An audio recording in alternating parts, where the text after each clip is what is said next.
말씀, 우리 구약 성경 에스라 성경의 말씀을 찾아서 함께 보겠습니다. 에스라 성경은 제가 가지고 있는 성경은 711년인데요. 참조하시길 바라고요. 에스라 성경 1장 1절로부터 우리 6절까지의 말씀 찾아서 함께 읽겠습니다. 에스라 1장 1절로부터 6절까지 말씀 찾으셨죠? 우리 교독을 하겠습니다. 제가 먼저 읽고요. 바사왕 고레스 원년에 여호와께서 예레미야의 입을 통하여 하신 말씀을 이루게 하시려고 바사왕 고레스의 마음을 감동시키심에 그가 온 나라에 공포도 하고 조소도 내려 이르되 바사왕 고레스는 말하노니 하늘의 하나님 여호와께서 세상 모든 나라를 내게 주셨고 나에게 명령하사 유다 예루살렘의 성전을 건축하라 하셨나니 이스라엘의 하나님은 참신이시라. 너희 중에 그의 백성된 자는 다 유다 예루살렘으로 올라가서 이스라엘의 하나님 여호와의 성전을 건축하라. 그는 예루살렘에 계신 하나님이시라. 그 남아있는 백성이 어느 곳에 머물러 살든지 그곳 사람들이 마땅히 은과 금과 그 밖의 물건과 짐승으로 도와주고 그 외에도 예루살렘에 세울 하나님의 성전을 위하여 예물을 기쁘게 드릴지니라 하였더라. 이에 유다와 베냐민 족장들과 제사장들과 레위 사람들과 그 마음이 하나님께 감동을 받고 올라가서 예루살렘의 여호와의 성전을 건축하고자 하는 자가 다 일어나니 그 사면 사람들이 은 그릇과 금과 물품들과 짐승과 보물로 돕고 그 외에도 예물을 기쁘게 드렸더라. 예물을 기쁘게 드렸더라. 아멘. 우리 찬양을 한 장 더 하나님께 올려드립니다. 368장 찬송입니다. 찬송가 368장입니다.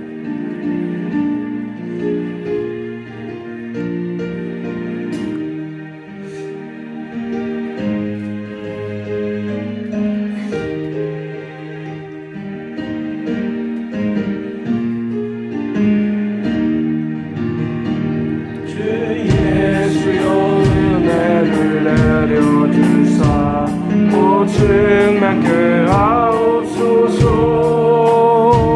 이 주리고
보시죠. 성경을 여셔서 에스라 1장 1절로부터 6절까지의 말씀 우리가 함께 읽었습니다. 바사왕 고레스 원년에 여호와께서 예레미야의 입을 통하여 하신 말씀을 이루게 하시려고 바사왕 고레스의 마음을 감동시키심에 그가 온 나라에 공포도 하고 조소도 내려 이르되, 이렇게 되어 있습니다. 우리가 알고 있는 북왕국 이스라엘과 남쪽 나라 유다, 통틀어서 우리가 이스라엘이라고 하는 나라로 알고 있습니다. 이 이스라엘이 큰 강대국에 의해서 멸망을 당했습니다. 그래서 바벨론이라고 하는 나라에 모든 힘이 있고 능력 있고 그때까지 나라에 살면서 내가 좀 제대로 산다라고 하는 사람들이 전부 다 전쟁 포로로 끌려갔어요. 끌려가서 남의 나라에서 종살이를 하는 거죠. 이제 노예가 돼서 사는 거죠. 우리나라가 일본의 36년 동안 식민지 통치를 받았을 때처럼, 그러나 그때는 우리나라 사람들이 내 나라 내 땅에서 살았습니다. 물론 일부 어떤 사람들은 저 북쪽 만주 땅으로 끌려가서 내 나라 땅이 아닌 그곳에서 척박한 땅을 일구면서 살아야 했죠. 그것처럼 이 바벨론이라고 하는 나라에 포로로 끌려가서 그곳에서 약 72년간을 살게 됐습니다. 하나님은 포로로 끌려가는 이 이스라엘 백성들에게 다시금 고향 땅으로, 조국 땅으로 돌아오게 해주겠다라고 약속을 해주셨어요. 그러나 남의 나라 땅에 끌려가서 살아가는 하루하루 1년, 2년이 지날 때 이 이스라엘 사람들의 마음속에 다시금 내 나라, 내 조국 땅으로 돌아갈 수 있다라고 하는 소망이 계속해서 자리 잡고 있었을 까닭이 없습니다. 아마 낙심이 되고 절망이 되고 하루하루가 힘들고 어려운 속에서 눈물만 흘릴 수밖에 없었을 것입니다. 하나님은 예레미야를 통해서 하셨던 그 약속의 말씀을 이루게 하시려고 당시 이제 이 바벨론이라는 나라가 멸망하고 그 다음 나라들이 계속 큰 강대국들이 일어나게 됐는데 이 바사라고 하는 나라가 일어나게 됩니다. 페르시아인데요. 이 페르시아라고 하는 나라가 다시금 이 바벨론까지 통치하게 되는 큰 나라를 이루게 되죠. 그 당시 임금인 이 고레스라고 하는 임금이 마음의 감동을 받습니다. 그래서 이 이스라엘 백성들에게 다시금 자기네 나라 조국 땅으로, 고국 땅으로 돌아가라고 하는 그런 명령을 내리게 됩니다. 그래서 이스라엘 사람들이 다시금 자기네 나라 이 이스라엘 땅으로 돌아와서 성전을 건축하고 살 수 있는 길이 열리게 되죠. 여러분, 우리가 성경을 읽는 것처럼 그냥 이 바사왕 고레스가 그런 명령을 내린 것이 아니라 하나님께서 이 바사왕 고레스의 마음을 감동시키신 까닭에 내가 이렇게 해야 되겠구나, 이렇게 해야지라고 하는 그런 마음이 강하게 들어서 그래서 나라에 공포도 하고 임금의 명령인 조소를 내려가지고 이제 돌아가라고 명령을 하게 됩니다. 2절을 보시면 바사왕 고레스는 말하노니 하늘의 하나님 여호와께서 세상 모든 나라를 내게 주셨고 나에게 명령하사 유다 예루살렘의 성전을 건축하라 하셨나니 이스라엘의 하나님은 참신이시라. 너희 중에 그의 백성된 자는 다 유다 예루살렘으로 올라가서 이스라엘의 하나님 여호와의 성전을 건축하라. 그는 예루살렘에 계신 하나님이시라. 여러분, 이 바벨론에 의해서 이스라엘 땅이 멸망당할 때 하나님께 예배드렸던 그 성전이 다 파괴가 됐어요. 그리고 그 성전에 있던 모든 귀한 기물들이 다 전리품으로, 이 바벨론의 전리품으로 이 노예가 돼가지고 그래서 다 바벨론 땅으로 가져가게 됐죠. 이 고레스는요, 하나님이 여호와 하나님이 참신이라고 하는 사실을 믿고 깨닫는 왕이었습니다. 그래서 그 하나님을 섬겼던 이스라엘 백성들이 다시금 이스라엘 땅으로 돌아가서 그 무너진 성전을 다시금 새롭게 건축하고 하나님을 섬기라고 하는 이러한 길을 열어주게 됩니다.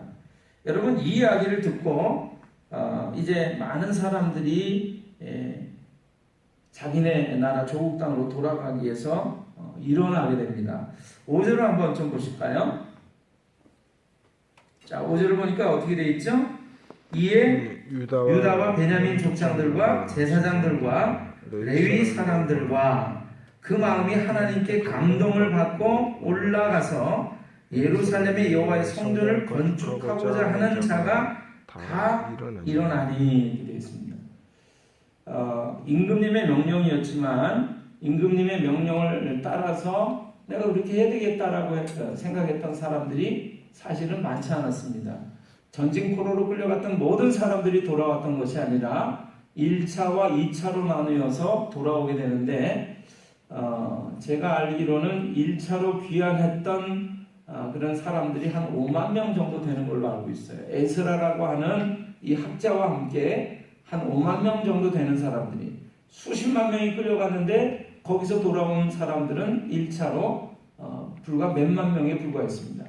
다 내가 내 나라 내 조국 땅으로 돌아가서 무너져버린 하나님께 예배드리는 그 성전을 새롭게 건축하고 하나님을 섬겨야 되겠다라고 일어났던 사람들은 많지가 않았다라고 하는 거죠. 그러나 오늘 우리가 읽는 이 성경을 통해서 분명히 알고 보는 것은 그러나 그 임금님의 명령을 통해서 전해진 하나님의 놀라운 약속의 말씀에 아멘 하고 일어나서 그리고 일어나서 자기네 나라 조국 땅으로 돌아와서 성전을 건축하고 그리고 기쁘게 하나님을 섬기려고 했던 백성들이 있었다라고 하는 것입니다. 그래서 5절에 보니까 여러분 그러한 사람들을 가리켜서 이렇게 얘기를 하고 있어요. 여러 사람들을 얘기하면서 그 마음이 하나님께 감동을 받고 올라가서 예루살렘의 여호와의 성전을 건축하고자 하는 자가 다 일어났다 이렇게 되어 있습니다. 그 마음에 감동이 됐던 사람들이 일어났다라고 성경은 말씀하고 있는 것이죠. 우리가 6절을 한번 보겠습니다. 같이 한번 읽어보실까요? 그 사면 사람들이 은그릇과 금과 물품들과 짐승과 보물로 덮고 그 외에도 예물을 기쁘게 드렸더라. 아멘. 자, 하나님께 마음이 감동이 된 사람들이 일어나서 그리고 하나님께 이 고국 땅으로 돌아와서 성전을 건축하려고 하는 그런 헌신을 하게 됩니다. 그때 주변 사람들이 또 그들을 돕습니다. 그리고 예물을 하나님께 드리는데 기쁘게 드렸다 이렇게 되어 있습니다.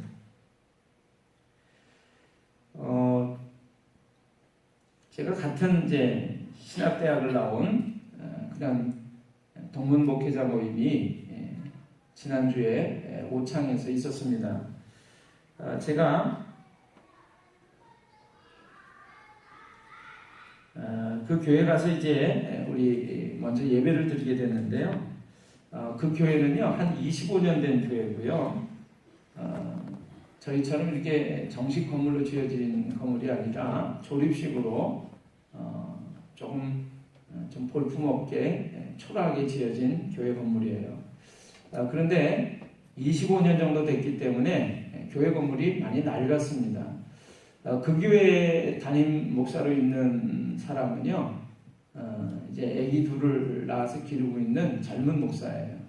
앞서 전임 목사님이 개척을 하고 교회를 그렇게 아담하게 좀 지어놓고 떠난 이후에 두 번째, 세 번째 목사님이 와서 목회를 하다가 떠나가고 이제 네 번째로 이 젊은 목사가 와서 목회를 하고 있는 것입니다. 지금 아마 6년, 7년 정도 된 걸로 제가 기억이 됩니다. 자, 제가 이제 같은 신학교를 나온 후배 목사이기 때문에 여러 이제 동문 목사들, 사모님들이 같이 가서 예배를 드리고, 그리고 위로도 하고 격려도 하고 이렇게 교회를 좀 돌아보는 시간을 갖게 된 것이죠. 그 교회는요, 교우들이 한 2명에서 3명밖에 되지 않아요. 지금 한 6년 정도, 7년 정도가 지났는데도 담임 목사와 사모, 그리고 2아이, 그리고 교우들이 3명 정도 이렇게 되는 거죠. 한 8명 정도가 예배를 드리는 것입니다. 그래서 이제 새벽 기도도 나오는 교우들이 없기 때문에 이 목사님은 이불을 뒤집어 쓰고 혼자서 이렇게 새벽 기도를 드린다고 그래요. 근데 제 마음속에 이제 그 교회를 찾아가면서 참 많은 감동이 됐습니다. 위로가 되고 힘이 됐어요. 왜 제가 감동이 되고 위로가 되고 힘이 됐냐면, 자, 이 젊은 목사님이 그렇게 부임해서 목회를 하는데, 그러니까 힘들고 어렵겠어요? 아니면 즐겁고 행복하겠어요? 힘들고 어렵겠죠. 그렇죠? 6, 7년이 되도록 교우는 2-3명밖에 있지 않고, 오창읍에서도 조금 이렇게 시골길을 한참 들어가서 아주 구석에 이렇게 지어져 있어요, 교회가.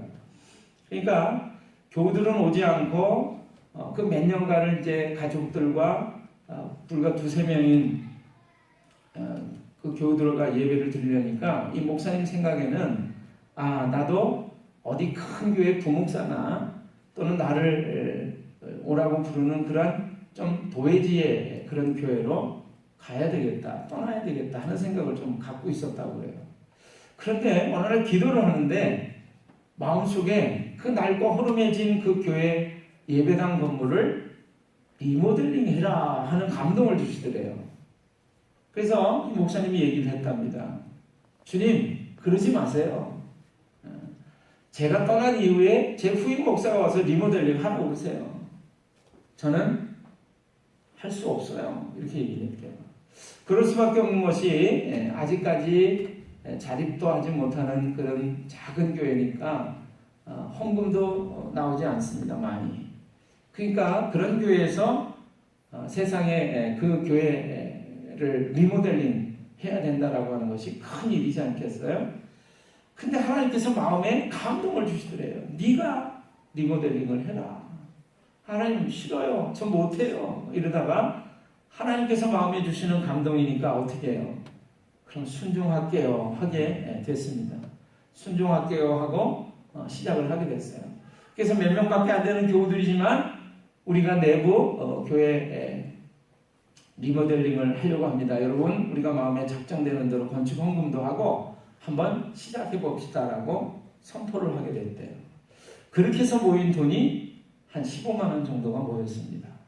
그 이야기를 듣고 주변에 있는 선배 목사님 교회에서 50만 원을 건축 헌금을 또 보태줬어요.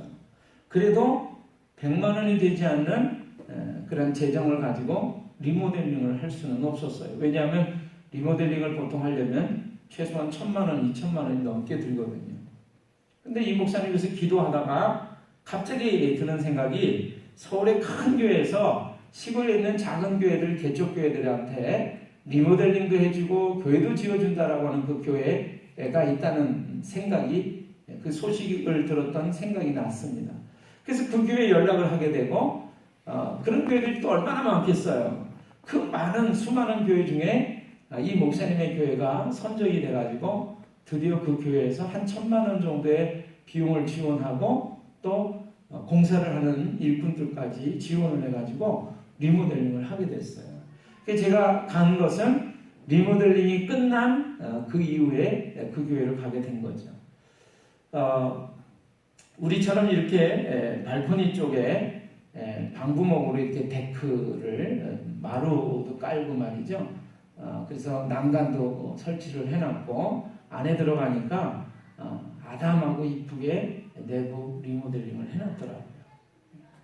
근데 여러분, 제가 말이죠, 딱 그 교회를 들어갔는데 그 데크에 이 발코니 쪽에 방부목으로 이쁘게 꾸며져 있는데 거기에 테이블이나 의자 하나 없는 거예요. 왜요? 간신히 도움을 받아가지고 리모델링을 막 했지 그 공간에다가 무슨 의자 하나 놓고 테이블 하나 놓을 재정이 없는 거죠. 자, 한 20여 명이나 되는 20여 명의 선배 목사들, 사무들, 또 동료 목회자들이 가서 예배를 드리는데 제가 이제 회장을 맡고 있어요. 부족한 제가. 그 예배를 드리는데 제 마음속에 감동이 오는 거예요. 아, 내가 들어오면서 봤던 그 비어있는 공간에 테이블하고 의자를 좀 선물을 해야 되겠다. 여러분, 저도 그런 마음의 감동이 올 때 저도 이렇게 기도했어요. 주님, 아니에요. 저 말고 다른 사람한테 시키세요. 네. 저희 교회도요, 아직 댓글을 제대로 못 해놨어요. 네. 지금 저희도 할 일이 많아요. 저도 없고요, 우리 교회도 아직 넉넉하지가 않아요. 근데 하나님께서 제 마음속에 막 감동을 주시는 거예요. 그래서 그 감동이 사라지기 전에 제가 강대상에 올라가서 선포를 했어요. 그 비어있는 공간을 내가 채우겠다고. 여러분, 이해가 되시나요? 아멘. 이해가 안 되지 않았습니까? 예? 제 마음속에 그 순간 하나님께서 감동을 주시는 거예요. 여러분, 노예로 부려먹고 평생을 부려먹고 뺏어 먹어도 시원찮을 그런 사람들을 향해서 하나님께서 마음에 감동을 주시니까 이 바사왕 고레스가 너희 땅으로 돌아가. 근데 돌아가는 정도가 아니에요. 너희가 믿는 하나님이 참 하나님이셔. 그래서 옛날처럼 돌아가서 성전을 건축하고 참 하나님이신 참 신이신 그분께 예배를 드려. 그래서 도움의 손길을 주는 거예요. 이 바사왕 고레스가. 그 이야기를 듣는 사람들이 어떤 마음을 받습니까? 아, 그래야 되겠다가 아니에요. 어떤 사람들은 내가 왜 여기서 수십 년 동안 있으면서 이제 여기서 간신히 먹고 살게 됐는데 이 안정된 걸 버리고 또다시 다 황폐화된 그 고국 땅으로 돌아가서 성전을 건축하고 거기서 살라고 다 주저앉아 있는 거예요. 그런데 그 많은 사람들 가운데 마음에 감동을 받은 사람들이, 하나님께서 마음에 감동을 주신 사람들이 다 일어나가지고 하나님께 예물을 기쁘게 드리고 그리고 돌아갔다라고 하는 것입니다. 그것이 오늘날 우리가 보고 있는 지금 이스라엘 땅, 그 땅에 그 백성들, 그 민족이 끊임없이 거기에 돌아가서 다시 나라를 재건하고 건축하고, 그게 오늘날의 이스라엘이에요. 여러분, 제가 이제 그렇게 얘기를 하고 머릿속으로 생각하는 거예요. 어떻게 해야 될까? 카드를 써야 되겠다. 몇 개월로 나누어서 물건을 사고. 여러분, 사실 개척교회, 미자립교회에 한 20여 명 되는 사람들이 가서 예배를 드린 다음에 이제 어떻게 해야 되냐면 그 예배를 드린 그 장소에 그 교회 목사님이 식사를 대접하게 되어 있어요. 그 식사 대접 만만치 않지 않겠어요? 그렇죠? 그 작은 교회에서 한 사람당 한 10,000원씩 식사를 비용을 지불하더라도 한 20만 원 정도가 나가지 않겠습니까? 제가 머릿속으로 그 생각을 하는 거예요. 그 식대비는 또 어떻게 해야 되지? 제 아내도 우리가 해야 되겠다 그렇게 생각을 했대요. 근데 이상한 일이 생겼습니다. 놀라운 일이 생겼습니다. 우리 지방에 모 교회 장로님하고 권사님이 우리가 밥 먹는 그 식당에서 같이 모임을 가지면서 식사를 하고 계셨어요. 그 이제 목회자들이 쭉 들어가서 밥 먹고 있으니까 그 여자 권사님이 저를 보고 막 인사를 하고 우리 목사님들 보고 인사를 하는 거예요. 그러더니 계산을 하고 가버렸어요. 아멘. 여러분, 놀랍지 않으시는군요. 아멘. 우리의 사람의 머리로 생각으로 되어지지 않는 일들이 하나님께서 마음에 감동을 주시면 놀라운 역사가 일어나는 줄로 믿습니다. 아멘. 하나님께서 그렇게 도움의 손길을 일으켜 주시는 줄로 믿습니다. 아멘. 왜 하필이면 그 시간 그 장소에 그 장로님들과 그 권사님이 모임을 하고 있었을까요? 그리고 우리를 발견하고, 그렇죠? 제가 지방 총무도 하고 그랬으니까. 그리고 식사 계산하고 간 거예요. 여러분, 그 작은 교회에서, 식사 비용도 넉넉치 않은 그 교회에서, 근데 제가 그런 교회를 찾아가는 이유가 있어요. 가서 도와줄 일이 있으면 돕기도 하겠지만 일단 목사님들이 가서 사모님들이 가서 거기서 기도하면 기도에 놀라운 불길이 일어나지 않겠습니까? 아멘. 놀라운 하나님의 역사하심이 일어나지 않겠습니까? 아멘. 제 마음속에 그 믿음이 있는 거예요. 그래서 혹시 어려운 형편의 식사 대접을 하더라도 하나님이 공급하시는 그 이후에 공급하시는 것들을 경험케 해주고 싶은 거예요. 그래서 제가 그랬어요. 커피값은 내가 낼게. 커피는 내가 대접할게. 그랬더니 아니요, 커피는 저희가 대접할게요. 그러면서 목사님이 커피를 대접을 했습니다. 여러분 성경에 보시면 창세기에 요셉이라고 하는 사람을 바로 임금이 이집트 임금인 바로가 보면서 뭐라고 얘기하는지 아세요? 이처럼 하나님의 영에 감동된 사람을 우리가 어디서 또 만날 수 있겠는가? 이렇게 얘기합니다. 여러분 삼손이라고 하는 사람을 잘 알고 계실 것입니다. 사사 중에 한 사람이죠. 그가 하나님에게 사로잡혔을 때 사람의 힘으로 낼 수 없는 초인적인 힘과 능력을 가지고 블레셋이라고 하는 원수 나라의 사람들을 때려잡고 그리고 자신의 그 백성들을 보호하고 지키는 그런 사람이 됐어요. 여러분 사자를 그냥 종이 찢듯이 아가리를 찢고 사자를 잡았던 사람이 삼손입니다. 마른 나귀 턱뼈 하나를 가지고 1000명이나 되는 사람들을 때려 죽였던 사람이 삼손이에요. 한 사람이 1000명을 상대해서 이긴 것이죠. 여러분 그 삼손이 교만해지고 그리고 영적인 부분이 쇠락을 해가지고 그래가지고 두 눈이 다 빠지고 머리는 밀린 채로 그 힘이 다 상실됐을 때 그냥 블레셋 사람들의 조롱거리가 되었죠. 마지막에 그를 끌어냈을 때 큰 신당에서 사람들이 먹고 마시면서 그들의 신을 자랑하면서 이 삼손을 조롱하면서 그리고 삼손의 그 노는 것을 지켜보려고 삼손을 끌어냈는데 그때 삼손의 머리가 자란 거죠. 근데 삼손이 그때 얘기합니다. 하나님 저에게 이번만 한 번 더 힘을 주셔서 이 블레셋인들을 멸망시키게 해주십시오. 여러분 우리의 힘으로 되어지지 않는 그 상황에서 하나님 저에게 힘을 다시 한번 회복시켜 주십시오 라고 삼손이 고백을 했다라고 하는 사실을 여러분 기억하시면 좋겠어요. 저는 그때 삼손이 하나님의 영에 감동이 됐다고 믿습니다. 아멘. 우리가 할 수 없는 일들을 하나님께서 우리의 마음에 감동을 불어 넣어주시면 우리는 넉넉히 감당하고도 남고 이기고 싸워서 승리하게 되는 줄로 믿습니다. 아멘. 제가 그 생각을 했어요. 그 젊은 후배 목사를 보면서 하나님 저 종에게 주셨던 그 감동의 마음 네가 리모델링 해라. 못해요. 제가 하고 싶지 않아요. 다른 사람이 하게 해주세요. 그러나 아멘 제가 하겠습니다. 그랬을 때 하나님이 길을 열어주셨던 것처럼 여러분 제가 그 모습을 지켜보는데 하나님 제 마음에 아니 우리의 마음에 하나님이 주셨던 그 감동이 언제나 있었을까요? 언제 있었죠? 얼마나 있었죠? 그런 질문이 생기는 거예요. 물음표가 생기는 거예요.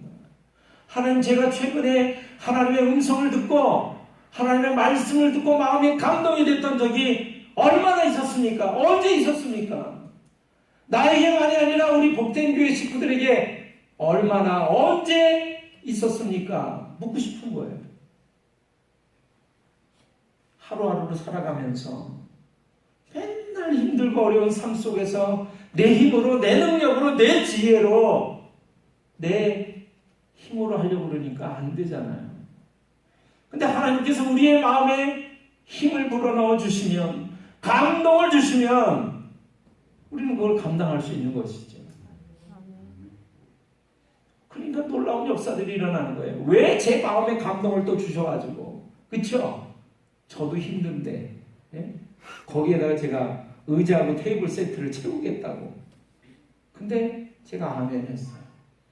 제 마음에 주시는 감동대로 제가 살겠습니다. 하나님이 제 마음에 주시는 감동으로 살아가기를 원합니다. 다시금 제가 그 사람이 되게 해주십시오. 아멘. 여러분, 우리 삶 속에 하나님이 주시는 감동을 잃어버리고 살고 계시지는 않으십니까? 또는 감동을 주시긴 주시는데 애써 그걸 외면하면서 아니야 나 말고 다른 사람. 여러분, 인도의 어떤 사람이 말이죠, 아내가 아파가지고 병원을 가야 되는데 큰 산이 그 마을 앞에 가로막혀 있는 거예요. 그래서 이 아내를 데리고 병원을 가려면 그 산을 돌고 돌아가지고 병원을 가야 됩니다. 갔더니 이미 치료 시간을 늦어가지고 이 아내를 잃어버렸어요. 이 사람이 그때부터 생각을 합니다. 저 산을 까뭉개서 없애버리자. 사람들이 매일같이 곡괭이를 메고 삽을 메고 나가는 그 사람을 보면서 비웃었어요. 산을 까뭉갠다고? 그 한 사람의 힘으로 1년이 지나고 10년이 지나고 20년이 지나서 그 산을 다 까뭉갰단 말이에요. 그래서 그 마을 사람들이 이제는 아파도 돌아서 병원을 찾아가는 일이 없이 바로 그냥 직선도로로 병원을 찾아가게 됩니다. 그 마을의 아이들이 학교를 가기 위해서는 산을 돌고 돌아서 멀고도 먼 그 학교를 가야 됐는데 바로 학교를 갈 수 있는 길이 열렸다라고 하는 것입니다. 실화입니다. 이게. 한 사람의 마음이 이렇게 해야 되겠다라고 결심하고 결단하게 되니까, 그리고 그걸 실행에 옮기게 되니까 그 산 하나를 까뭉개서 없애버렸단 말이에요. 예수님께서 뭐라고 그러셨죠? 내가 진실로 너희에게 말하노니 그 말하는 것이 그대로 이루어질 줄로 믿고 의심하지 아니하면 그대로 되리라. 아멘. 이 산도로 들려 바다에 빠지오라 하더라도 그대로 될 것이다. 여러분, 그 말씀은 무슨 말씀입니까? 그 믿음을 가지고 없어져라 말만 하는 그런 삶을 말하고 있는 것이 아닙니다. 없애주실 줄로 믿고 실천하는 사람, 실행하는 사람, 움직이는 사람, 행동하는 사람, 하나님 그런 사람을 도우시죠. 아멘. 믿음이 있노라 하고 말만 하면 그 말하는 것이 그 믿음이 있는 것을 증명할 수 있겠습니까? 성경은 우리에게 행함으로 믿음을 보이라고 우리에게 권면해주고 계십니다. 아멘. 여러분, 오늘 저는 이 마지막으로 여러분들에게 이렇게 말씀드리고 싶어요. 하나님, 요셉처럼 삼손처럼 또 그 목사님처럼 순간순간 우리가 하나님의 말씀을 들으면서 읽으면서 기도할 때마다 찬송을 부르며 들을 때마다 하나님의 말씀대로 살려고 행동할 때마다 마음에 감동을 주시옵소서. 아멘. 그래서 이 놀라운 역사들이 일어나는 그 일의 주인공이 되게 해 주시옵소서. 아멘. 오늘 그렇게 고백하시면서 놀랍게 살아가시는 주인공들이 다 되시기를 주님의 이름으로 축원합니다. 아멘. 기도하겠습니다.